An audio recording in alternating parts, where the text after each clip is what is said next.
के इस Wednesday addition में आप सबका स्वागत है। क्यूज बढ़िया है, रिस्पाइट गिफ्ट निफ्टी दिखा रहा है। कल भी वैसे रिस्पाइट क्या, लकीली कितने भी दिक्कतें आई, हम लोग ऑफ लेट तो एकदम एक टाइट बैंड में कामकाज कर रहे हैं। हाँ, उसमें वीकनेस की बायसनेस जरूर है, लेकिन हम बैंड उस चैनल को रिस्पेक्ट कर रहे हैं। और आज क्योंकि ओवरनाइट डेवलपमेंट थोड़े से कंड्यूसिव है, ट्रम्प साहब बोले वो प्रोजेक्ट फ्रीडम शुरू करा था कि जहाज बाहर निकालेंगे, कल ही सुबह शुरू करा था, कल रात में बंद कर दिया कि ईरान से अच्छी बातें हो रही हैं, तो हम ये फिलहाल के रोक रहे हैं। सीज फायर क्या कहते हैं उसे, वो क्या था, ब्लॉकेड कंटिन्यू करेंगे हम लोग, लेकिन ईरान से निगोशिएशन बहुत बढ़िया हो रहा है। और वॉर वाले दिन खत्म हो गए। कौन सा ऑपरेशन एपिक फ्यूरी, वो ऑपरेशन जो था हमारा वो तो खत्म हो गया है। अभी ब्लॉकेड चलेगा, ईरान से नेगोशिएशन होंगे और बात खत्म हो जाएगी। ये इस तरह के यूएस से स्टेटमेंट आने से काफी नहीं है। कई दिनों से तो ऐसे ही लग रहा है ना, ट्रम्प साहब छिपने की जगह ढूंढ ही रहे हैं, कैसे न कैसे मिडिल ईस्ट से बाहर निकल के आ जाऊं इज्जत से। तो जब तक ईरान की तरफ से कंफर्म स्टेटमेंट्स ना आए, ईरान की तरफ से थोड़ा सा कंड्यूसिव स्टेटमेंट्स ना आए, तब तक कन्विक्शन कम राइट करता है। पर 108 वाला, 112 113 वाला कच्चा तेल 108 पे आ गए स्टेटमेंट से, वही काफी है। आई एम होपिंग सो कि रुपया जो सरदर्द बना हुआ है हमारे लिए कमजोर होते ही चले जा रहा है। आज थोड़ा सा तो इंप्रूव हो रहा होगा इन ग्लोबल डेवलपमेंट से, तो दिन अच्छा है। एशियन पियर्स रिस्कॉन के मूड में, हमारा गिफ्ट निफ्टी भी बाउंस बैक करेगा। बाउंस बैक करके जा उसी चैनल के अपर थ्रेशोल्ड पे रहे और कहीं नहीं।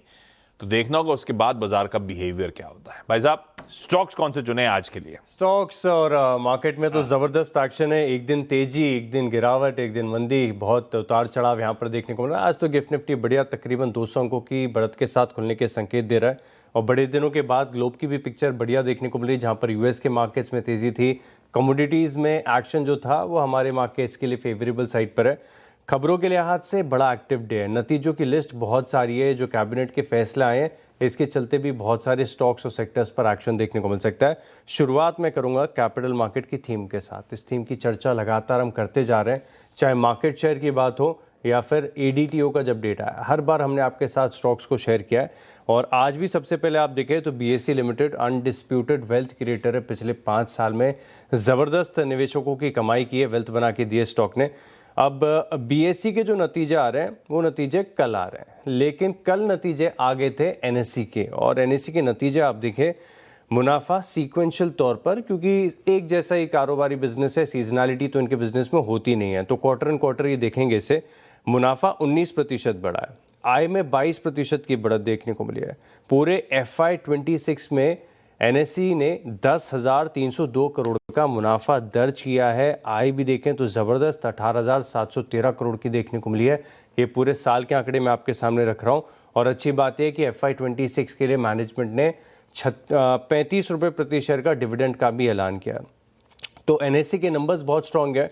और उससे पहले थोड़ा सा एंटिसिपेशन है, क्योंकि बीएसई से एक दिन पहले नतीजे दे दिए, तो इस स्टॉक में ज़रूर आपको एक्शन देखने को मिलेगा। वैसे भी लाइफ हाइस के ऊपर ही कारोबार कर रहा है, टेक्निकल स्ट्रेंथ काफ़ी बढ़िया है। तो पहला स्टॉक है बीएसई, इसे इन ग्रीन लेके चल रहा हूँ।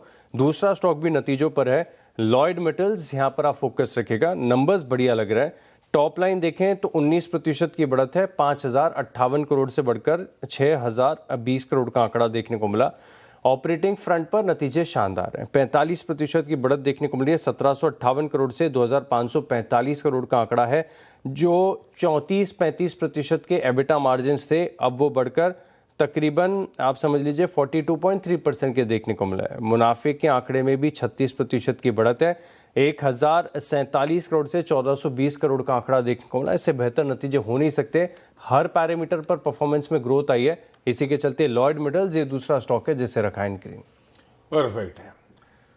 एक नतीजा आना था कल बाजार बंद होने के बाद, जिसका सब इंतजार कर रहे थे, वो था लार्सन एंड टूब्रो के नंबर्स। कमजोर तो नहीं कहूंगा, एक अंग्रेजी में वर्ड है सबड्यूड, शायद ये कह सकता हूं। अब सबड्यूड का ऐसे अंग्रेज तो क्या मौका ढूंढ लेते हैं। फीके नंबर्स है, हिंदी में कह लीजिए आप। वो वेस्ट एशिया क्राइसिस की कुछ झलक इन नंबर्स पे है। पर क्या हुआ है, लाल तो रख रहा हूं नंबर्स पे मैं, पर ओवरनाइट डेवलपमेंट इनके फेवर में जा रहे हैं। अगर वो ऑपरेशन एपिक फ्यूरी खत्म हो गया है, यानी कि अब गोलाबारी नहीं होनी है उस रीजन में, तो ये अपने आप में पॉजिटिव है। एलएनटी के लिए पॉजिटिव है, क्योंकि एलएनटी का अब बड़ा ऑर्डर इनफ्लो आता है विदेश से।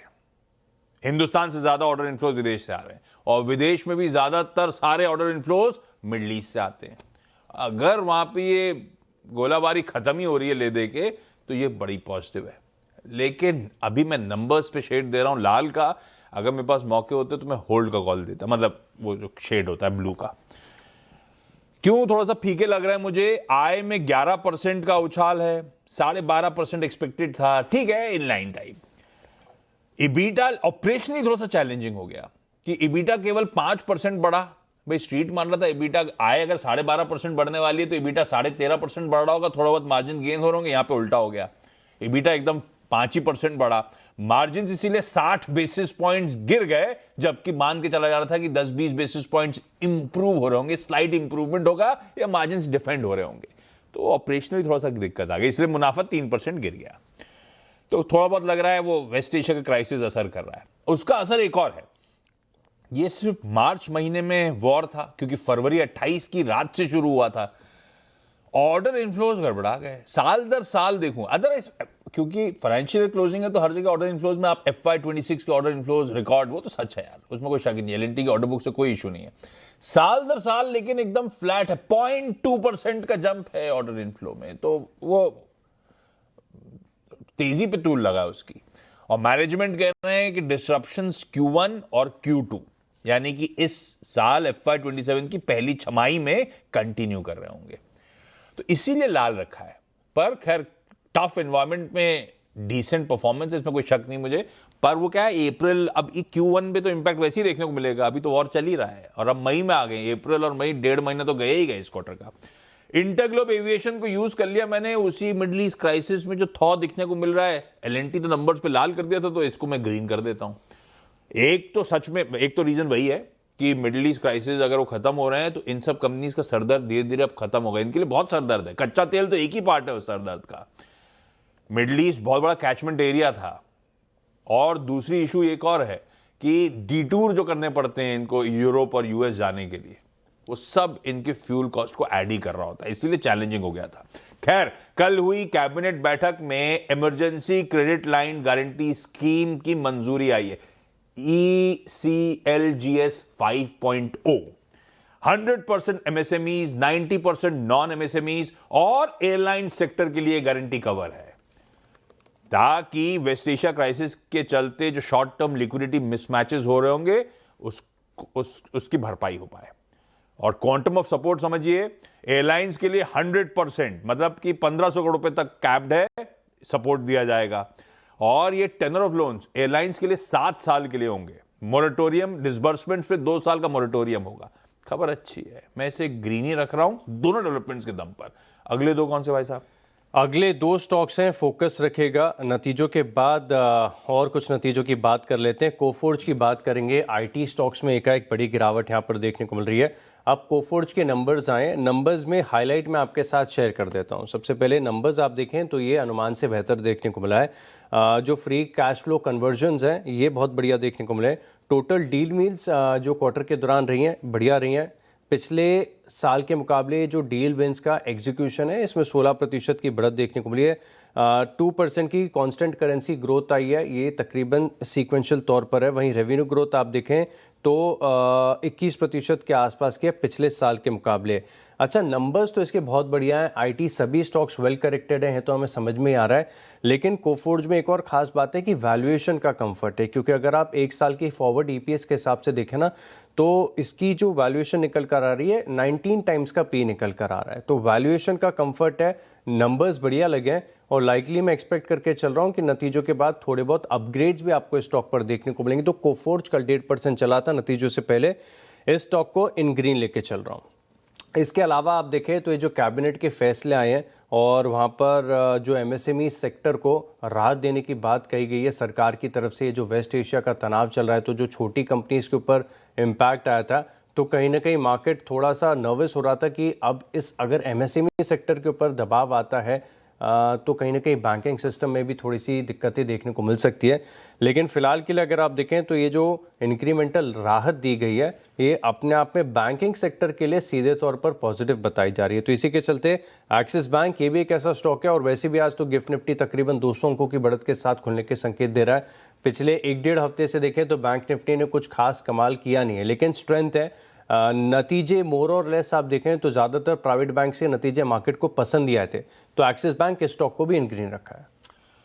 पिडिलाइट इंडस्ट्रीज मेंशन कर देता हूं क्योंकि कच्चा तेल जब कल उछाल में था ना, $113 के आसपास था, तो भी पिडिलाइट एक समय तो इन ग्रीन आके कामकाज कर रहा था।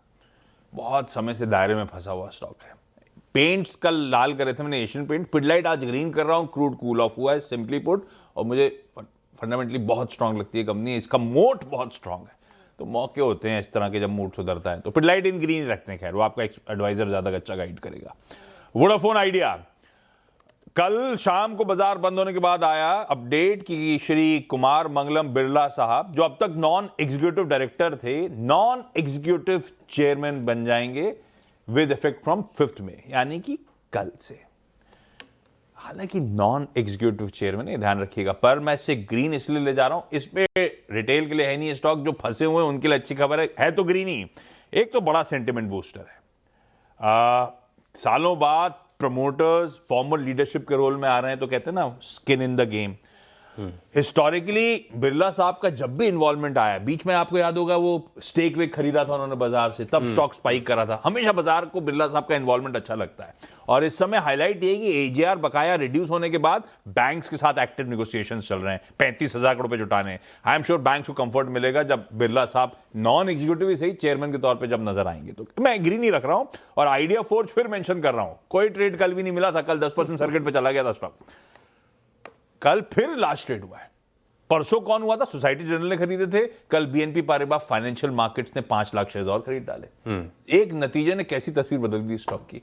खैर अगले दो कौन से? मार्केट में आइडिया चल रहा है, वोडाफोन आइडिया और आइडिया फोर्ज। आइडिया फोर्ज के लिए तो आज ये शायद 20-10-30 हाँ, अब आज देखते हैं क्या होता है। आज भी 10% का सर्किट है ना इसमें, अब 10 के हो गए। हाँ, तो जबरदस्त रैली स्टॉक में देखने को मिल रही है, नजर रखेंगे। अच्छा, एक्सिस बैंक की बात हमने की, आरबीएल बैंक का भी जिक्र करना पड़ेगा क्योंकि एमएसएमई में फोकस इनका काफ़ी ज़्यादा है। एक्सपोजर आप देखें तो ठीक ठाक है कंपेरेटिवली अन्य दूसरे निजी बैंकों के मुकाबले।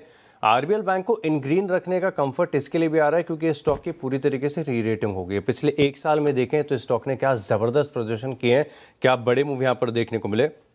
और इसी के चलते अगर आप देखें तो आरबीएल बैंक ये थोड़ा सा बेहतर लग रहा है, वेल पोजीशनड है, तो इस स्टॉक को इन ग्रीन लेके चल रहा हूँ। इसके अलावा अगर आप देखें तो एक स्टॉक मैंने भी चुना था केईसी इंटरनेशनल का, और केईसी इंटरनेशनल शायद आपके पास है लिस्ट में। हाँ, अपना काम है कि टॉप 20 बता देना कि किसी के पास भी हो। तो मैं देखता हूँ कि मुझे ये दूसरा स्टॉक कौन सा अलॉट हुआ है, स्क्रीन पर लेकर आते हैं। केईसी इंटरनेशनल के अलावा अब मेरी थोड़ी सी लिस्ट आज ऊपर नीचे हो गई, बड़ी ट्रिकी हो गया है। तो केईसी, मैं डिविस लैब के साथ जाना चाहूँगा। डिविस लैब एक बार दिखा देते हैं स्क्रीन पर। इसका चार्ट मुझे बहुत बढ़िया लग रहा है, और डिविस लैब में खास बात अगर आप देखें तो ये है कि इसके टेक्निकल्स बड़े शानदार हैं। फार्मा स्पेस के सभी स्टॉक्स में ज़बरदस्त एक्शन देखने को मिल रहा है। पिछले 5 हफ्तों से लगातार higher highs and higher lows के फॉर्मेशन यहाँ पर देखने को मिल रहे हैं। अनडिस्प्यूटेड स्ट्रेंथ नज़र आ रही है चार्ट्स पर, और पिछले 5 हफ्तों से ऐसा डिविस लैब जैसा स्टॉक अगर लगातार स्ट्रेंथ आपको दिखाए तो अपने आप में बड़ा सिग्निफिकेंट हो जाता है। कल आप देखिए कि निफ्टी फार्मा इंडेक्स, इसने भी काफ़ी बढ़िया गेंस दिखाए थे।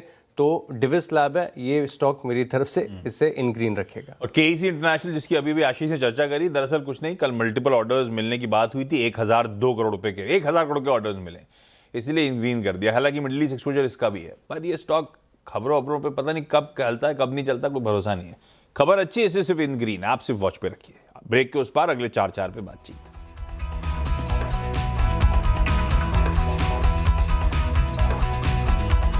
ब्रेक के बाद आपका स्वागत है और अगले स्टॉक्स पर बात कर लेते हैं। अगला स्टॉक है मेरी लिस्ट में आवास फाइनेंसर्स, यहाँ पर आप नजर रखिएगा। वैसे भी आप देखें तो इस एनबीएफसी स्पेस में जितनी छोटी कंपनीज हैं इनके नतीजे बढ़िया देखने को मिले हैं, लेकिन दिक्कत की बात एक ही है कि स्टॉक ऑलरेडी कल 5% की तेजी दिखा चुका है। अब आज देखेंगे कि फॉलोअप एक्शन कैसा देखने को मिले, लेकिन आवास फाइनेंसर्स में अगर आप ब्याज से आय यानी नेट इंटरेस्ट इनकम देखें तो इसमें पिछले साल के मुकाबले 18% की बढ़त देखने को मिली है। सीक्वेंशियल यानी पिछली तिमाही के मुकाबले देखें तो 7% का इजाफा है। कॉस्ट ऑफ फंड्स ये 34 बेसिस पॉइंट सीक्वेंशियल तौर पर डिक्लाइन हुए, जो कि पॉजिटिव बताया जाएगा। लेकिन इस स्टॉक में सबसे बड़ा इंपॉर्टेंट फैक्टर ये है कि अब मैनेजमेंट की तरफ से जो ग्रोथ की गाइडेंस है इसे बढ़ा दिया गया है। पहले आप देखें तो 17 से 18% AUM ग्रोथ की बात मैनेजमेंट कर रहा था, लेकिन अब FY27 के लिए ये 20% के टारगेट्स दे रहे हैं, यानी बढ़िया ग्रोथ यहाँ पर देखने को मिल सकती है। आवास फाइनेंसेस इस स्टॉक को इन ग्रीन लेके चल रहा हूँ। इसके अलावा आप देखें तो M&M यहाँ पर भी आप फोकस रखेगा। अब M&M के नतीजे काफ़ी बढ़िया देखने को मिले थे। कल यहाँ पर मार्केट आज के दौरान ही नतीजे आ चुके थे। 3-3.5% की तेज़ी इस स्टॉक के अंदर ऑलरेडी आ चुकी थी। आज शायद डे 2 का एक्शन यहाँ पर देखने को मिलेगा, क्योंकि मैं देख रहा हूँ कि जितने भी ब्रोकरेज हाउस की तरफ से रिपोर्ट्स आई हैं सबके टारगेट्स बहुत अच्छे हैं, सबकी कॉमेंट्री बहुत बढ़िया है। इन्हें जो प्रोडक्ट मिक्स है और खासतौर पर देखें जो इनके SUV में ग्रोथ देखने को मिली है ये बहुत बढ़िया लग रही है। तो M&M ये भी एक स्टॉक है जिसे इन ग्रीन रखा है। M&M के नंबर्स गजब थे। वो तो स्टार्ट में जब नंबर्स आए बाजार में रिएक्ट नहीं करा था, फिर धीरे धीरे दिन के हाईस पे जाके समाप्त हुआ था, और आज follow through action but obviously शायद देखने को मिले आपको, और दिन भी अच्छा है क्यूज के लिहाज से। अच्छा, अगले दो रखिए स्क्रीन्स पे। एक तो स्पंदना स्फूर्ति फाइनेंशियल्स। अच्छा, नंबर्स पे कलर शेड है, ग्रीन रख रहा हूं, पर एक काम करिएगा, महीने भर का 3 महीने का कोई सा चार्ट रखिए स्क्रीन पे। तो स्पंदना में बहुत तगड़ा अहेड ऑफ नंबर्स स्पाइक आया हुआ है। इवन कल 11 चार्ट ही नहीं दिखा पा रहे, ये देखिए बहुत तगड़ा स्पाइक आया हुआ है, प्रीवियस हाइज के आसपास खड़ा हुआ है, और इवन कल अहेड ऑफ नंबर्स 11% मजबूत था। तो आप सिर्फ वॉच पे रखिए। लेकिन स्पंदना क्या है, जैसे इंडसइंड बैंक रिपेयर जॉब चल रहा है, स्पंदना भी ब्यूटीफुली वो रिपेयर जॉब चल रहा है। अब तो कहते हैं वुंड्स हील हो गए, ऐसा समझना चाहिए इसके लिए। सीक्वेंशियली देख रहा हूं, क्योंकि अब वो रिपेयर जॉब है तो देखना होगा प्रोग्रेस कैसी चल रही है ना। अदरवाइज हेडलाइन नंबर में साल दर साल बताता। सीक्वेंशियली AUM 12% इंप्रूव हुआ, डिसबर्समेंट्स Q on Q 30% का उछाल है।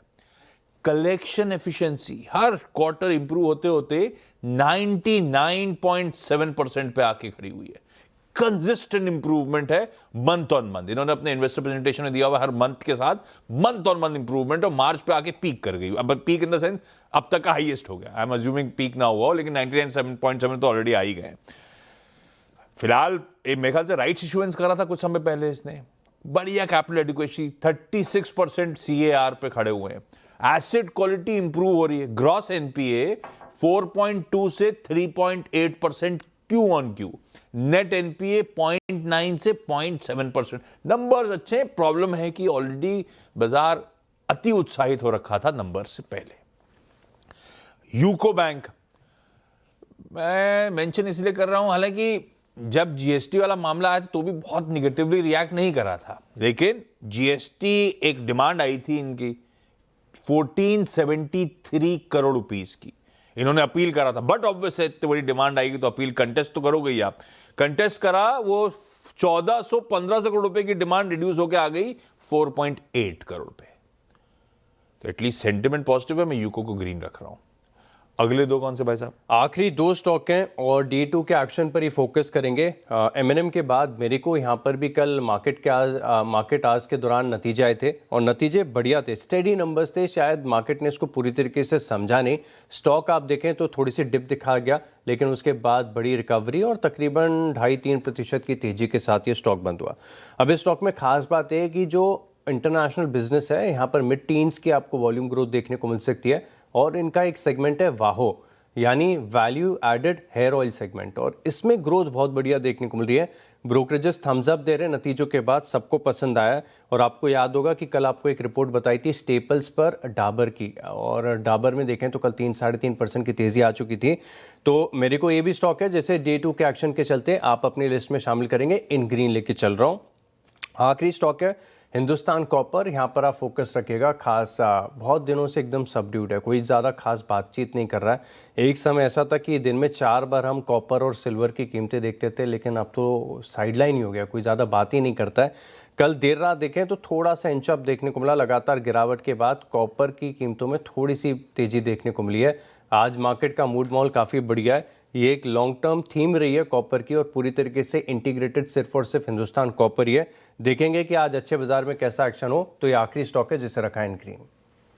लास्ट दो, जैसे आशीष ने टीम की शुरुआत करी थी किसके साथ, कैपिटल मार्केट स्टोरी के साथ, एनएसई के नंबर्स। एनएसई के नंबर्स पे आजकल सबकी नजर रहती है डिविडेंड डोल आउट। हालांकि डिसअपॉइंटमेंट है थोड़ा सा, क्योंकि आईपीओ से पहले सब कह रहे थे स्पेशल डिविडेंड का तड़का और बढ़ जाएगा। 10 ही रुपए का स्पेशल डिविडेंड है। कुल मिलाकर मेघाल से कितना 35 रुपए का, पर वो एडजस्टमेंट के बाद उन स्टॉक्स पे 35 रुपए का डिविडेंड डोल आउट हो रहा है। मूड अच्छा था। I am hoping bank stocks बेहतर कर रहे होंगे, और बैंक्स में आपने नोटिस करा है सरकारी बैंक्स आउट परफॉर्म कर रहे हैं। तो एसबीआई पहला, मूड अच्छा है। प्लस यहां पे नेशनल स्टॉक एक्सचेंज का फाउंडिंग मेंबर है आपकी स्क्रीन पे। आज भी ये कंपनी 13% स्टेक रखती है एनएसई का। डिविडेंड डोल आउट हो रहे हैं, इसका गणित कर लीजिएगा तो करीब 200-250 करोड़ रुपए के आसपास डिविडेंड तो एसबीआई के पास आने वाला है। ऐसी फिर दिमाग में आईएफसीआई डायरेक्ट ओनरशिप नहीं रखता, अब उसने पेयर ऑफ कर दी थी, पर स्टॉक होल्डिंग कॉर्पोरेशन के थ्रू इनडायरेक्ट होल्डिंग रखता है। स्टॉक होल्डिंग कॉर्पोरेशन का आज भी 4.4% हिस्सा है। आईपीओ आना समय खड़ा है, डिविडेंड डोल आउट हो रहा है, सब्सिडी वैल्यूएशंस और इसके पास डिविडेंड डोल आउट्स हो रहे होंगे। आईएफसीआई के लिए भी अच्छी खबर है, ग्रीन ही रखता हूं स्टॉक को। 10 स्टॉक्स पूरे। ब्रेक के उस पार टीम्स का एक रैप अप के बाद आपका स्वागत है और अब देखते हैं 20 स्टॉक्स का रिकैप। शुरुआत मैंने कुछ नतीजों वाले स्टॉक्स के साथ की। बीएसई है, लॉयड मेटल्स, कोफोर, जहां पर आप नजर रखिएगा। बैंकिंग स्टॉक्स में खास एक्शन देखने को मिलेगा। एक्सिस बैंक, आरबीएल बैंक, इन स्टॉक्स को अपने रडार पर रखें। टेक्निकल स्ट्रक्चर डिविस लैब का काफी बढ़िया है। आवास फाइनेंसेस, जहां पर गाइडेंस इंक्रीज की गई है। एमएनएम, मेरिको और हिंदुस्तान कॉपर, इन स्टॉक्स को भी लिस्ट में शामिल करें। पूरे तो हरे नहीं है, लेकिन लार्जली मेरे भी हरे हैं। सिर्फ रडार पर रखिएगा इन स्टॉक्स को। सबड्यूड से नंबर्स कह सकता हूं तो लास्ट इन टूब्रो लाल रखा है, हालांकि ग्लोबल डेवलपमेंट्स इनके लिए पॉजिटिव है। Otherwise InterGlobe, Pidilite, Vodafone idea, idea forge, KEC, Spandana स्फूर्ति, यूको बैंक, एसबीआई, आईएफसीआई सब आज के वेडनेसडे सेशन के लिए इन ग्रीन।